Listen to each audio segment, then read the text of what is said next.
கோபி இப்போ முழு வில்லன் ஆயிட்டாரு. அவர் வந்து இப்போ அவங்க அம்மாவையும் சேர்த்து பழி வாங்கணும்னு முடிவு பண்ணி எல்லா காரியங்களும் பண்ணிட்டு இருக்க வேலையில், இப்போ குடும்பத்தில் அடுத்து கதை எப்படி போகுது ராமமூர்த்தி தாத்தாவுடைய மரணத்துக்கு பிறகுங்கிறத இப்போ கொஞ்சம் கொஞ்சமாக காமிக்க ஆரம்பிச்சிட்டாங்க.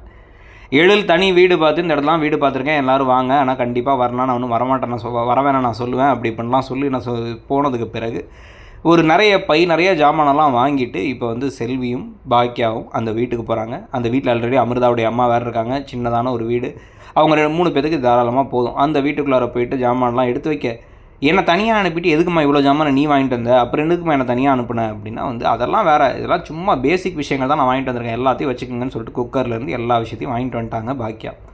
ஸோ எல்லாத்தையும் வாங்கி வச்சு இப்போ பால் காய்ச்சிடலாம் அப்படின்னு பேசிகிட்டு இருக்கும் போது இப்போ வந்து எழில் வெளில போக, இப்போ குழந்தையோட சேர்ந்து அமிர்தாவும் வெளில போகும்பொழுது அமிர்தாவோட அம்மா எனக்கு ரொம்ப வருத்தம், மாப்பிள்ளை என்ன செட்டில் ஆகிறதுக்கு முன்னாடி ஒரு வீட்டை விட்டு அனுப்பிட்டீங்க, பெரியவர் இறந்ததுக்கு பிறகாச்சு வீட்லேயே வச்சுப்பீங்கன்னு பார்த்தோம், அப்பயும் அனுப்பிட்டீங்க அப்படின்னா என் பிள்ளைக்கு வந்து ஒரு பீஸ் ஆஃப் மைண்ட் தேவை, ஒரு வந்து கதை எழுதணும் அப்படின்னா வந்து அதுக்கு ஒரு திருப்தியான ஒரு சூழ்நிலை இருக்கணும், அவனுக்கு இப்போதைக்கு விருப்பம் இல்லை குழந்தை பெற்றுக்கிறது இல்லை. ஆனால் அங்கே இருந்தால் பாட்டி கண்டிப்பாக கேட்பாங்க, எல்லோரும் இதை பற்றி பேசும்பொழுது அவனால் எழுத முடியாது, எந்த விஷயத்தையும் செய்ய முடியாது, நான் தள்ளி இருந்தால் அவனை பார்த்துப்பேன், அவன் சாதிப்பான், சாதித்து பெரிய ஆளாவான், அதுக்கப்புறம் நாங்கள்லாம் ஒரே வீட்டில் இருப்போம், அதுக்கு முன்னாடி அதை போட்டு கட்டாயப்படுத்தி எல்லோரும் ஒரே இடத்துல தான் இருக்குன்னு சொல்லிட்டு நாங்கள் வந்து ஃபோர்ஸ் பண்ணி அதனால பிரச்சனைகள் வர வேணாம்னு நினைக்கிறேன், அதனால தான் அப்படின்னு அவங்களும் புரிஞ்சுக்கிறாங்க. இதை வெளிலேருந்து எழில் கேட்டு கண் கலங்கிடுறாரு.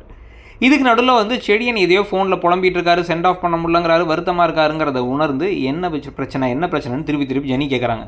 நம்ம ஜெனிக்கு திருப்பி சந்தேகம் வர ஆரம்பித்தோன்னு நினச்சா அதெல்லாம் இல்லை போல். கடைசியாக என்ன ஆகிடுச்சு அப்படின்னா வந்து அந்த கம்பெனியில் லே ஆஃப்ஸ் ஆரம்பிச்சிருச்சு. ஃபினான்ஷியலாக வந்து சரியில்லை கம்பெனி, நிறைய பேரை வேலையை விட்டு தூக்குறாங்க. இப்போவே எங்கள் கம்பெனி விட்டு பாதி பேர் வந்து போயிடுறாங்க.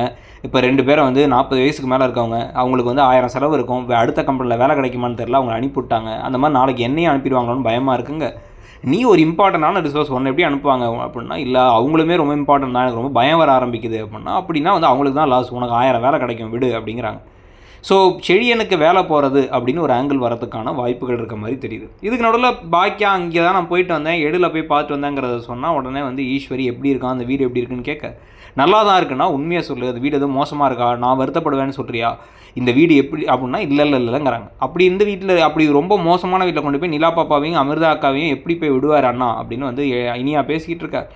இந்த வீடு எப்படி இருந்த வீடு, எல்லாரும் இந்த வீட்டை விட்டு போயிட்டாங்க, அவர் போயிட்டார், திரும்பி வர முடியாத இடத்துக்கு, அடுத்து நான் தானே இவங்க புலம்பி அழ ஆரம்பிக்கிறாங்க. ஈஸ்வரி இப்படிலாம் பேசாதீங்கன்னு சொல்லி ஆறுதல் தெரிவிக்கும் போது, நீ வந்து எந்த பிரச்சனையிலையும் மாட்டிக்காமல் செய்ய வேண்டிய வேலைகளை கரெக்டாக செஞ்சால் போதும் இனியா, அதான் உங்ககிட்ட எதிர்பார்க்குறது. எழில் பெரிய படம் எடுத்து ஒரு டேரக்டர் ஆகணும், செடியன் வாழ்க்கையில் வந்து 2வது குழந்தை பிறந்து சந்தோஷமாக இருக்கணும் அப்படின்னு ஈஸ்வரி அவங்களுடைய ஆசைகள்லாம் சொல்லிகிட்டு இருக்காங்க. அதோட எனக்கு எபிசோட் முடியுது. எனக்கு எபிசோடை பற்றி நீங்கள் என்ன நினச்சிங்க?